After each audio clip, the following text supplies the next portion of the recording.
All right, hello. I am really serious about now. There's a lot of buzz about who is running for what in 2026. Um, More people seem to be concerned about who's running for governor, especially after a few candidates or a few um, current office holders have announced that they are testing the waters.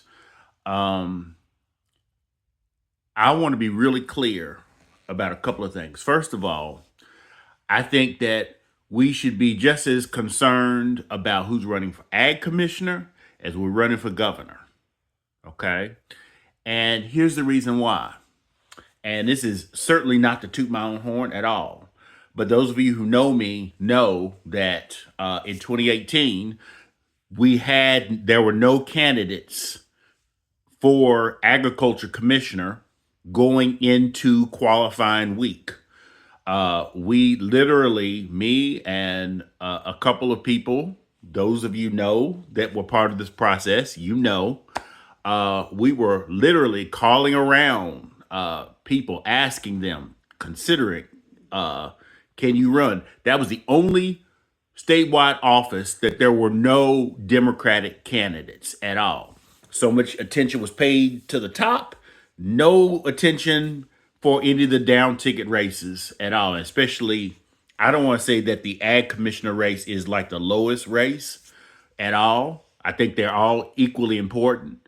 Um, but it was very concerning to me that here we were going into qualifying week. I believe that was March of 2018, and we had no candidates at all. And so we were calling around, and then we managed to find someone that was willing to qualify.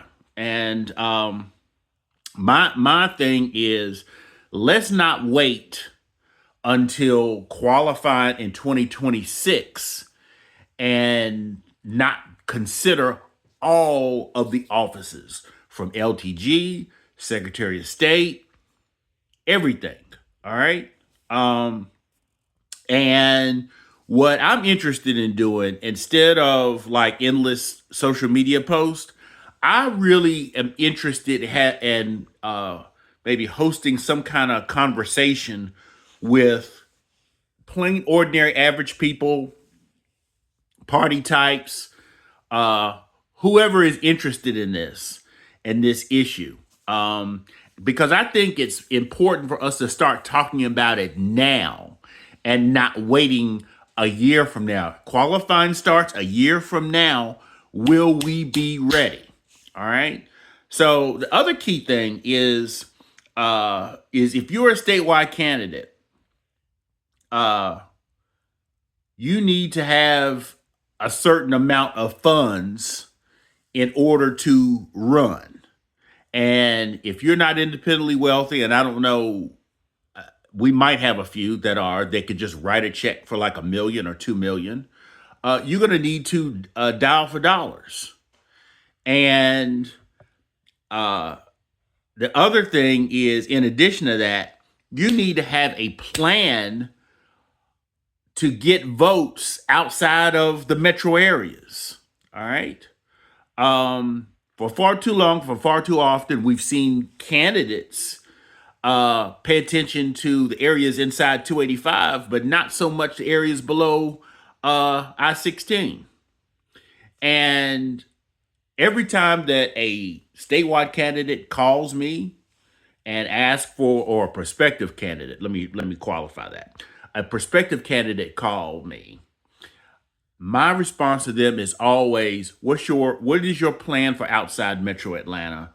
And there are about 20 counties, which is a combination of metro as far as rural counties, that every candidate should pay very close attention to as they are weighing should they run for dog catcher or what. Uh, One such county is Washington County. Washington County, which is in the center of the state, Sandersville, Georgia. Um, it has gone from I believe Kemp barely carried it one cycle. I think Abrams barely carried it. I might be mistaken, but it was razor thin as far as the gubernatorial races, both cycles, the presidential races, even the last presidential race between Trump and Biden. It was razor close. It was razor close in 2020 as well. That is, statewide candidates need to concentrate on Washington County, as well as counties like a combination of counties in South Georgia. All right. Another plug about Washington County: they had a state house race that was decided by less than 50 votes. The challenger challenged it in court, and I think the challenge was thrown out just a few weeks ago. So that is clearly a bellwether county in the state. If you are a statewide candidate, you need your campaign manager, your campaign consultant needs to have a strategy of how to get the rural and the African American voters engaged in Sandersville.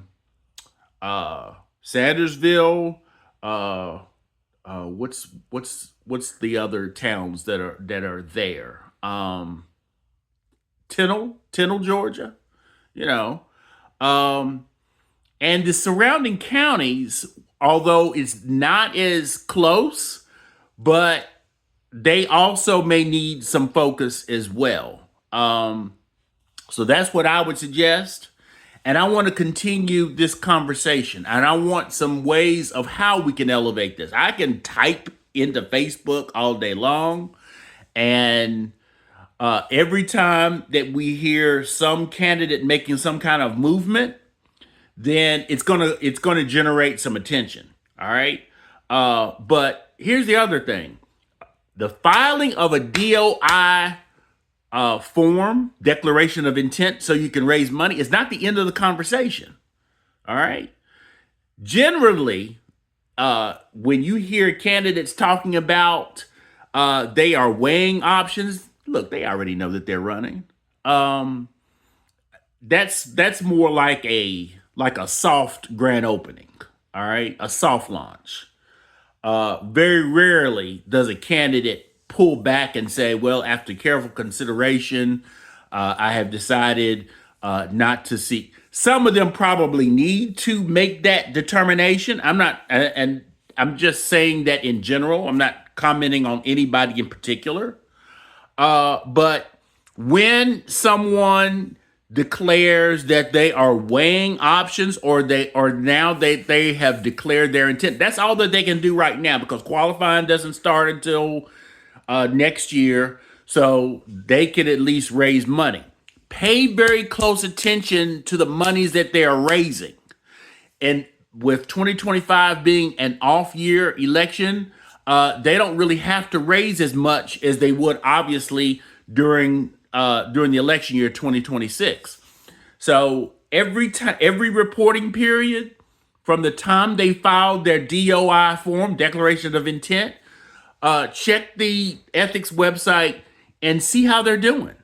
The AJC may or may not even cover the cash on hand, but those are some things that I would like to elevate for the next year. And so I'm going to do my level best in my conversations with a lot of my good friends, as well as people that have been politicos for the last few cycles, as I have in the state. And hopefully we can come up with some creative solutions on how we can support candidates. And also, candidates need to have a strategy, a general election strategy. Now, I say this because for all intensive purposes, for the most part, once you declare, you probably are odds-on favorite to win the primary. All right. So it's no heavy lifting or no big deal to win a primary election. But the key is to what can you do once you've won the primary to become competitive in November. And as a recovering party official, I remember vividly seeing statewide candidates, once they won the primary, they just thought that the state party would just come in and take over. And they were just kind of on cruise control. And I think it's because nobody has really set them down and explained to them it does not work like this. Nothing works like that. You need to have a strategy for getting to the primary. You need to have a strategy to get to November. And that is something that we need to continue to highlight and to continue to underscore every single day from now until Election Day 2026. All right. So I just thought I would jump on because I've done a couple of posts. I know that my good friend Keith McCants has done some posts on his page in the last few days. And we're kind of echoing, saying the same thing. But I want to really bring forth a discussion. And some of you have already responded.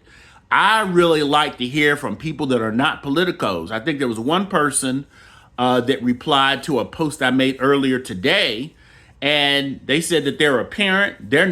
They have never run. They're not interested in running, but they're very interested in the process. Those are the type of people that I am really interested in hearing from. All right. So that's it for now. I'm sure I'll probably be doing more of these, but your ideas, your feedback, your input is so needed and appreciated during this time.